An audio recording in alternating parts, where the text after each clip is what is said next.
Hello नमस्कार मेरे प्यारे किसान भाइयों, एग्रीकल्चर बाबा हेल्प डेस्क में मैं आपका हार्दिक स्वागत करता हूं। आज हम धान के एक नई किस्म के बारे में बात करेंगे जिसके बारे में मार्केट में और हमारे प्यारे किसान भाइयों के बीच में काफ़ी चर्चा है। इसके बारे में कहा जाता है कि ये धान की सबसे ज़्यादा पैदावार देने वाली किस्म है।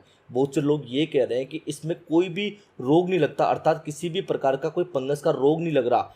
कुछ लोग ये भी बता रहे हैं कि इस धान में गिरने की संभावना बहुत कम रहती है। अगर किसी के ज़्यादा पानी बढ़ जाता है या फिर हवा चल जाती है तो इसमें गिरने की संभावना बहुत कम रहती है। तो जानते हैं कि इसमें कितनी बातें मिथ्या हैं और कितनी बातें हकीकत में सच्चाई है। तो आज हम बात करेंगे धान की किस्म जिसको 1885 के नाम से मार्केट में जाना जाता है। ये एक तरह से 1181 का ही हाइब्रिड वर्जन है, अर्थात जो कुछ खामियां, क्योंकि लंबे समय से हम 1181 को यूज करते आ रहे हैं तो इसमें जो खामियां उत्पन्न हुई है उन्हीं को निवारण करने के लिए 1885 की एक नई किस्म निकाली गई है। क्योंकि बहुत सी बार एक ही फसल, एक ही वेराइटी को बहुत ज़्यादा लंबे समय तक यूज करने पर इसमें बहुत सारी समस्याएं, बहुत सारी फंगस और पैदावार का इशू आता ही है। इसलिए 1885 एक तरह से 1181 का एक हाइब्रिड वर्जन है। ये एक तरह से 1181 और 1718 से मिलती जुलती किस्म है। इसके बारे में अभी इतनी ज़्यादा विस्तृत जानकारी फार्मरों के पास उपलब्ध नहीं है, क्योंकि इसके कुछ लोगों ने पिछले साल हमारे एरिया में, अकॉर्डिंग हमारे एरिया में ट्रायल ही किए थे।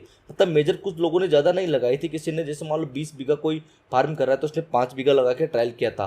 तो उन लोगों के अनुभव के आधार पर मैं आज की वीडियो में बात करूंगा। हो सकता है आपके क्षेत्र में, आपकी मिट्टी में, आपके वातावरण में इसके जो रिजल्ट्स हैं वो कुछ अदर रहे और कुछ अलग रहे। अगर आपको लगता है कि मैंने वीडियो में कहीं कुछ अलग बताया तो आप कमेंट करके मुझे बता सकते हो कि आपके क्षेत्र में, आपके एरिया में इसकी पैदावार कैसी है।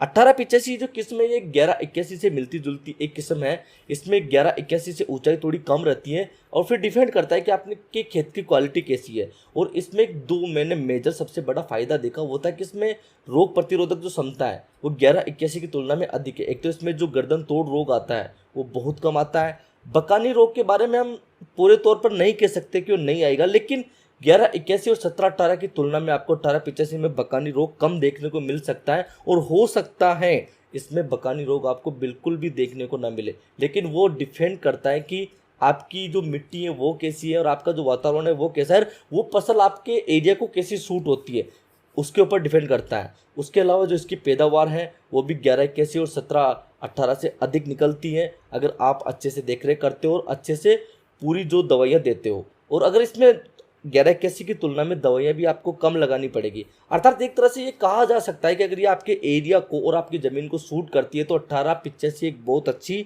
1121 की हाइब्रिड किस्म। अगर आप 1121 लगाने के 1718 लगाने के सोच रहे हो तो आप 1885 को एक बार देख सकते हो। लेकिन इसको देखने से पहले आपको आपके जो लोकल एरिया है वहाँ के दुकानदार से, वरना इस कंपनी में जो कोई भी धान बेचने वाली कंपनी है जो 1885 आपके एरिया में दे रही है उनसे सलाह मशवरा करके आप इसको लगा सकते हो। अन्यथा आपको किसी भी प्रकार की कोई भी जानकारी चाहिए तो हम आपकी सेवा में हमेशा उपलब्ध है। आप हमें इंस्टाग्राम पर मैसेज करके जानकारी ले सकते हो। और भी किसी भी प्रकार की जानकारी के लिए एग्रीकल्चर बाबा हेल्प डेस्क को सब्सक्राइब कीजिए। हम आपके लिए निरंतर एग्रीकल्चर से जुड़े वीडियो लाते रहेंगे।